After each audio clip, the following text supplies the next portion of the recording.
ओम शांति। आज 4 फरवरी 2026 की बाबा की साकार वाणी है। बाबा कहते हैं, मीठे बच्चे, संगम पर तुम्हें नई और निराली नॉलेज मिलती है। तुम जानते हो हम सब आत्माएं एक्टर्स हैं, एक का पार्ट ना मिले दूसरे से। आज का प्रश्न है, माया पर जीत पाने के लिए तुम रूहानी योद्धों को, क्षत्रियों को, बाबा हमें क्षत्रियों को बोल रहे हैं कि कौन सी युक्ति मिली हुई है। जो युद्ध करते हैं उन्हें क्षत्रिय कहा जाता है ना। तो बाबा कहते हैं हम रूहानी योद्धों को कौन सी युक्ति मिली है माया पर जीत पाने के लिए। तो उत्तर में बाबा कहते हैं, हे रूहानी क्षत्रिय, तुम सदा श्रीमत पर चलते रहो। हम सदा श्रीमत पर चलते रहेंगे तो माया पर जीत पा लेंगे। आत्माभिमानी बन बाप को याद करो। रोज सवेरे सवेरे उठ याद में रहने का अभ्यास डालो तो माया पर विजय प्राप्त कर लेंगे। उल्टे सुल्टे संकल्पों से बच जाएंगे। याद की मीठी युक्ति माया जीत बना देगी। आज का गीत है, जिसका साथी है भगवान। ओम शांति। यह मनुष्यों के बनाए हुए गीत हैं। इनका अर्थ तो कोई कुछ भी नहीं जानते। गीत भजन आदि गाते हैं, महिमा करते हैं भक्त लोग, परंतु जानते कुछ भी नहीं। महिमा बहुत करते हैं। तुम बच्चों को कोई महिमा नहीं करनी है। बच्चे बाप की महिमा कभी नहीं करते। बाप जानते हैं यह हमारे बच्चे हैं, बच्चे जानते हैं यह हमारा बाबा है। अभी हम यह अभी यह बात बेहद की है, फिर भी सब बेहद के बाप को याद करते हैं, अब तक भी याद करते रहते हैं। भगवान को कहते हैं, हे भगवान, इनका नाम शिव बाबा है। बाबा कहते हैं, भगवान को कहते हैं, हे बाबा, इनका नाम तो शिव बाबा है। जैसे हम आत्माएं हैं वैसे शिव बाबा है। वह है परमात्मा, जिसको सुप्रीम कहा जाता है। जिनके हम बच्चे हैं उनको सुप्रीम सोल कहा जाता है। उनका निवास स्थान कहाँ है? परम धाम में। सब सोल्स वहाँ रहती है, एक्टर्स ही सोल्स हैं। तुम जानते हो नाटक में एक्टर्स नंबरवार होते हैं। हर एक के पार्ट अनुसार इतनी तनख्वाह पगार मिलती है। सब आत्माएं जो वहाँ रहते हैं सब पाठधारी हैं, परंतु नंबरवार सबको पाठ मिला हुआ है। रूहानी बाप बैठ समझाते हैं कि रूहों में कैसे अविनाशी पाठ नोंधा हुआ है।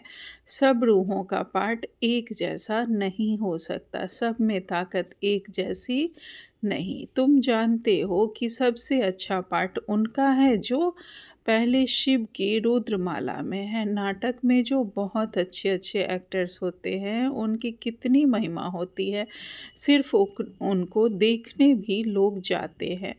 तो यह तो बेहद का ड्रामा है। इस बेहद के ड्रामा में भी ऊंच एक बाबा है। ऊंचते ऊंच एक्टर, क्रिएटर, डायरेक्टर भी कहे, वह सब हैं हद के एक्टर, डायरेक्टर्स आदि। उनको अपना छोटा पार्ट मिला हुआ है, पार्ट आत्मा बजाती है, परंतु देह अभिमान के कारण कह देते कि मनुष्य का ऐसा पार्ट है। बाप कहते पार्ट सारा आत्मा का है, आत्माभिमानी बनना पड़ता है।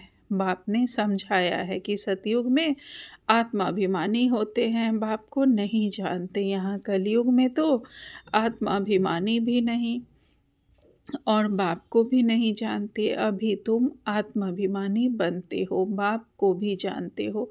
तुम ब्राह्मणों को निराली नॉलेज मिलती है। तुम आत्मा को जान गए हो कि हम सब आत्माएं एक्टर्स हैं, सबको पार्ट मिला हुआ है।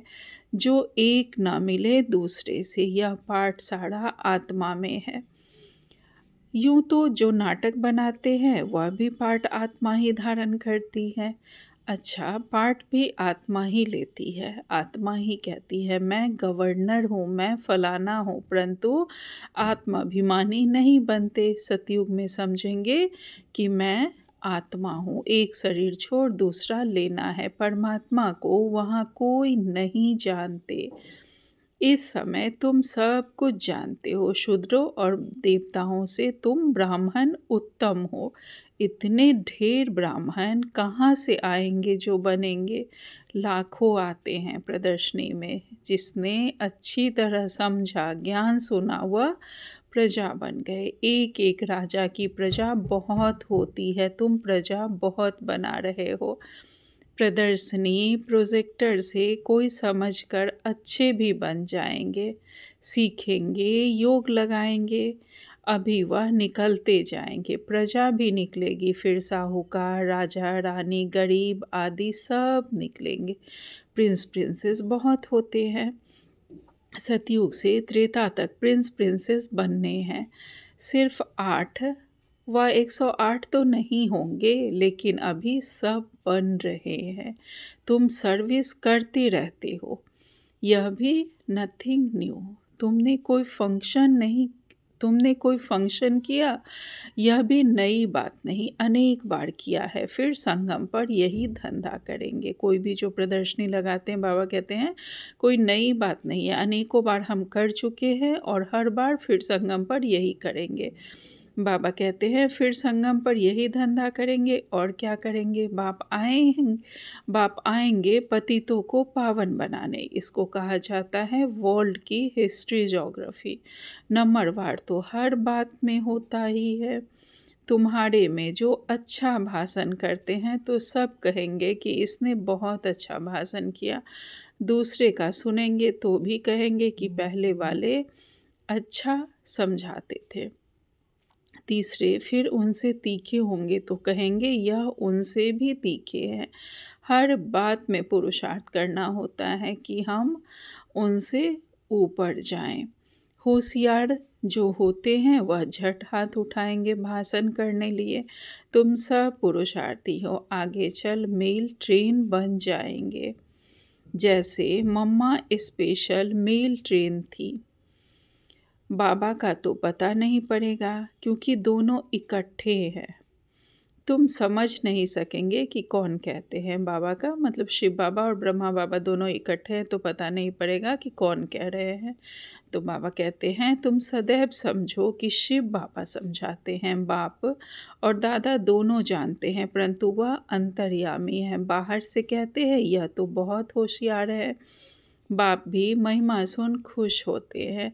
लौकिक बाप का भी कोई बच्चा अच्छी तरह पढ़कर ऊंच पद पाता है तो बाप समझते हैं कि यह बच्चा अच्छा नाम निकालेगा। यह भी समझते हैं कि फलाना बच्चा इस रूहानी सर्विस में होशियार है। मुख्य तो भाषण है, किसको बाप का संदेश देना, समझाना। बाबा ने मिसाल भी बताया कि किसको 5 बच्चे थे तो कोई ने पूछा कि तुमको कितने बच्चे हैं? तो बोला कि 2 बच्चे हैं। कहा कि तुमको तो 5 बच्चे हैं। कहा सपूत 2 है। यहाँ भी ऐसे हैं, बच्चे तो बहुत हैं।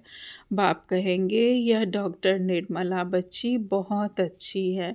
बहुत प्रेम से लौकिक बाप को समझाए सेंटर खुलवा दिया। यह भारत की सर्विस है, तुम भारत को स्वर्ग बनाते हो। इस भारत को नर्क रावण ने बनाया। एक सीता कैद में नहीं थी, लेकिन तुम सीताएं रावण की कैद में थी। बाकी शास्त्रों में सब दंत कथाएं हैं। यह भक्ति मार्ग भी ड्रामा में है। तुम जानते हो सतयुग से लेकर जो पास हुआ वह रिपीट होगा। आपे ही पूज्य, आपे ही पुजारी बनते हैं। बाप कहते हैं मुझे आकर पुजारी से पूज्य बनाना है। पहले गोल्डन एजेड फिर आयरन एजेड बनना है।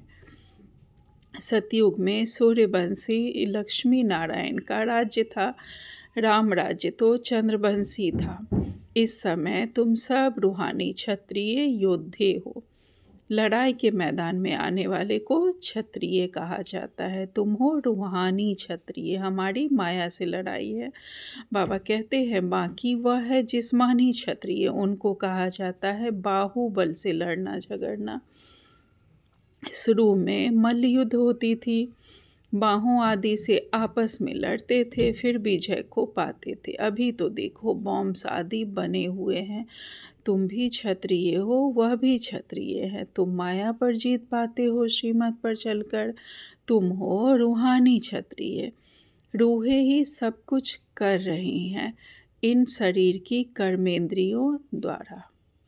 रूह को बाप आकर सिखलाते हैं, बच्चे मुझे याद करने से फिर माया खाएगी नहीं।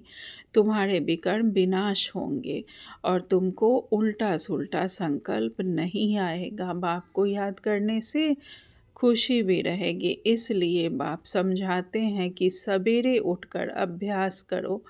बाबा आप कितने मीठे हो। आत्मा कहती है बाबा, बाप ने पहचान दी है, मैं तुम्हारा बाप हूँ। तुमको सृष्टि के आदि मध्य अंत का नॉलेज सुनाने आया हूँ। यह मनुष्य सृष्टि का उल्टा झाड़ है। यह वैरायटी धर्मों की मनुष्य सृष्टि है। इसको कहा जाता है विराट लीला। बाप ने समझाया है कि इस मनुष्य झाड़ का मैं बीज रूप हूँ।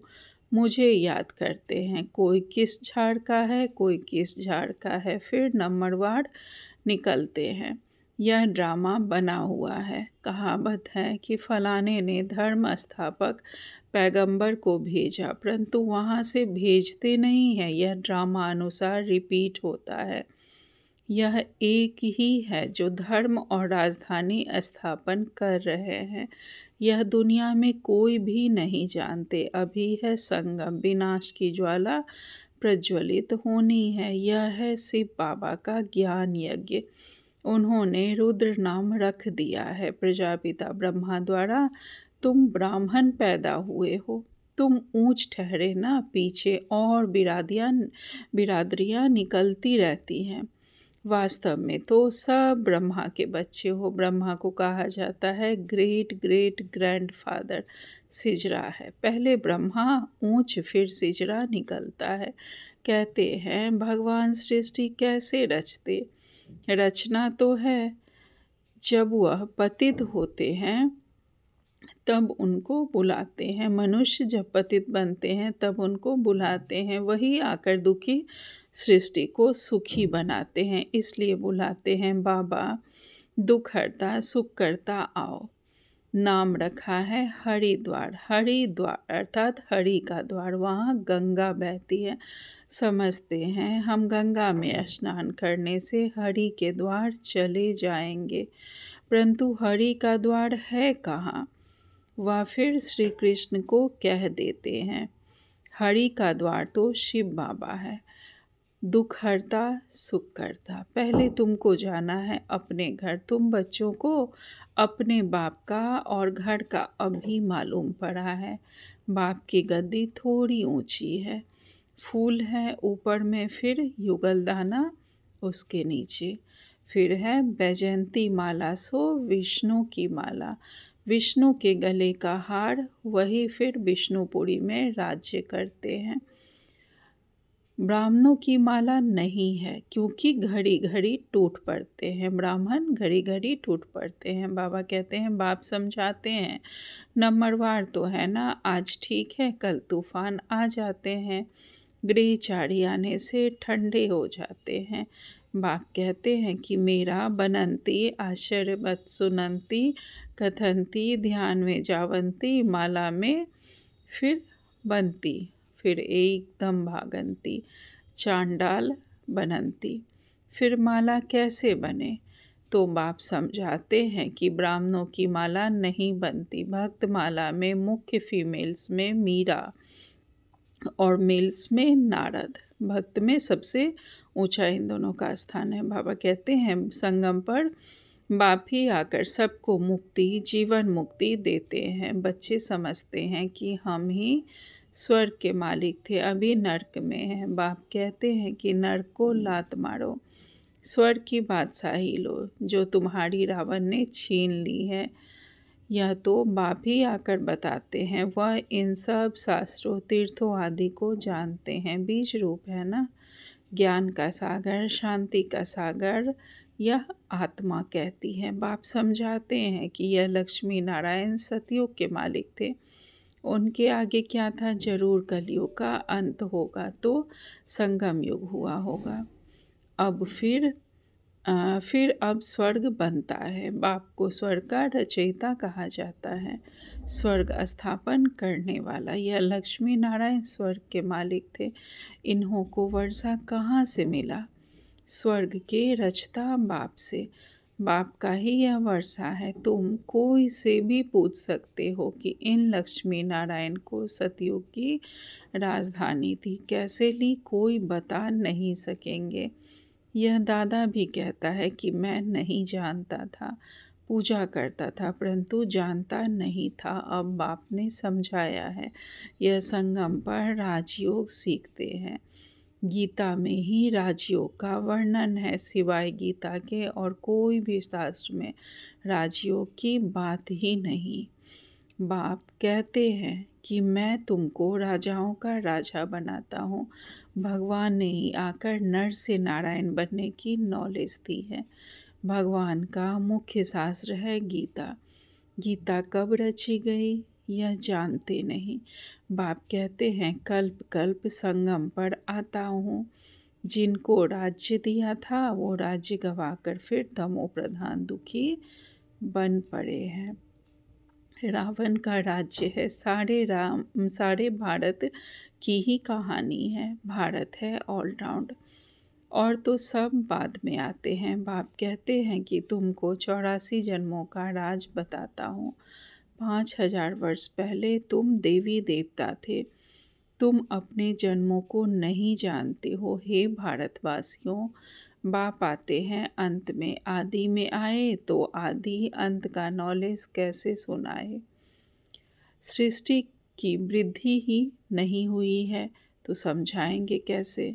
बाबा कहते हैं अगर आदि में बाबा आ जाते हैं तो आदि अंत का नॉलेज कैसे सुनाएंगे? शुरुआत में ही जब बाबा आ जाएंगे तो शुरू से अंत तक क्या होता है, सृष्टि चक्र कैसे फिरता है, यह कैसे बताएंगे? बाबा कहते हैं सृष्टि की वृद्धि ही नहीं हुई तो फिर समझाएंगे कैसे? वहाँ तो नॉलेज की दरकार ही नहीं। बाप अभी संगम पर ही नॉलेज देते हैं। नॉलेज फुल है ना तो ज़रूर नॉलेज सुनाने अंत में आना पड़े। आदि में तुमको क्या सुनाएंगे, यह समझने की बातें हैं। भगवान उवाच कि मैं तुमको राजयोग सिखलाता हूँ। यह यूनिवर्सिटी है पांडव गवर्नमेंट की। अभी है संगम। यादव कौरव और पांडव उन्होंने बैठ सेनाएं दिखाई है।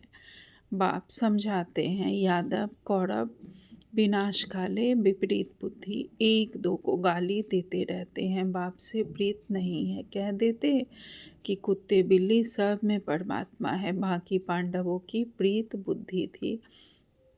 पांडवों का साथी स्वयं परमात्मा था। पांडव माना रूहानी पंडे, वह हैं जिस्मानी पंडे और तुम हो रूहानी पंडे। हम हैं रूहानी पंडे जो सबको बाबा से मिलने का रास्ता बताते हैं। अच्छा, मीठे मीठे से खिलते बच्चों प्रति माता पिता बाप दादा का याद प्यार और गुड मॉर्निंग। रूहानी बाप की रूहानी बच्चों को नमस्ते। हम सब रूहानी बच्चों की रूहानी माता पिता बाप दादा को याद प्यार गुड मॉर्निंग और नमस्ते नमस्ते नमस्ते। शुक्रिया बाबा, आपका पद्मा पदम शुक्रिया। आज धारणा के लिए मुख्य सार में बाबा ने पहली पॉइंट कही है, आत्माभिमानी बन इस बेहद के नाटक में हीरो पार्ट बजाना है।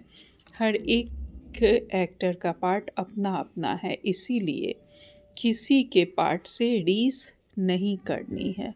दूसरे पॉइंट में बाबा कहते हैं सवेरे सवेरे उठकर अपने आप से बातें करनी है, अभ्यास करना है। मैं इन शरीर की कर्मेंद्रियों से अलग हूँ। बाबा आप कितने मीठे हो, आप हमें सृष्टि के आदि मध्य अंत का ज्ञान देते हो। आज बाबा ने हमें वरदान दिया है व्यर्थ और पुराने संस्कारों से मुक्त भाव। बाबा कहते हैं बाप के संस्कारों को अपना निजी संस्कार बनाने वाले व्यर्थ व पुराने संस्कारों से मुक्त भव। विस्तार में बाबा कहते कोई भी व्यर्थ संकल्प व पुराने संस्कार देह अभिमान के संबंध से हैं। आत्मिक स्वरूप के संस्कार बाप समान होंगे। जैसे बाप सदा विश्व कल्याणकारी परोपकारी रहम दिल बरदाता है, ऐसे स्वयं के संस्कार नेचुरल बन जाए। संस्कार बनना अर्थात संकल्प बोल और कर्म स्वतः उसी प्रमाण चलना। जीवन में संस्कार एक चाबी है जिससे स्वतः चलते रहते हैं, फिर मेहनत करने की ज़रूरत नहीं रहती। स्लोगन में बाबा ने कहा, आत्मिक स्थिति में स्थित रह अपने रथ अर्थात शरीर द्वारा कार्य कराने वाले ही सच्चे पुरुषार्थी हैं। आज का व्यक्ति सारे हैं। इस महीने की थीम है एकता और विश्वास की विशेषता द्वारा सफलता संपन्न बनो। विस्तार में बाबा कहते, जैसे बाप ने आप सबको कोने कोने से ढूंढ कर निकाल लिया, अनेक वृक्षों की डालियां अब एक ही चंदन का वृक्ष हो गया। लोग कहते हैं दो चार माताएं भी एक साथ इकट्ठी नहीं रह सकती, और आप माताएं सारे विश्व में एकता स्थापन करने के निमित्त हो। यही आपकी आपसी एकता बाप की प्रतिष्ठा करेगी। अच्छा, ओम शांति। शुक्रिया बाबा।